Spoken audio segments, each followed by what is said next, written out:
As states across the country enact stricter abortion access laws, many women find themselves caught between preserving their health and possible prison time. Now, one woman in Ohio is facing criminal charges for having a miscarriage. Laura Aguirre has more on this controversial case with potentially huge legal ramifications in the national abortion debate.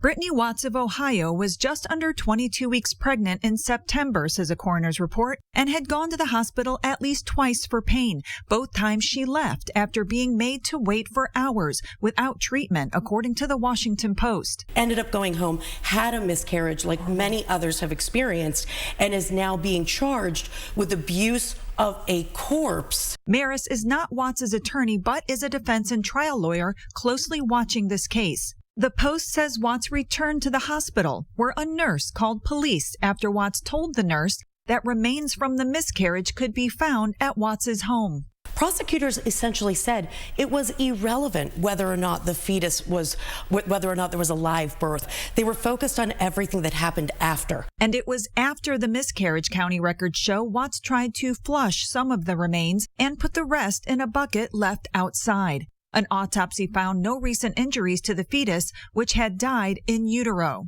Watts' lawyer tells CNN in a statement that there is no law in Ohio that requires a mother to bury or cremate the remains of a miscarriage, and they will continue to fight the charge. There's a lot of uncertainty about the way these statutes are going to be used, and there's less constitutional barriers that were in place under Roe. I'm Laura Aguirre reporting.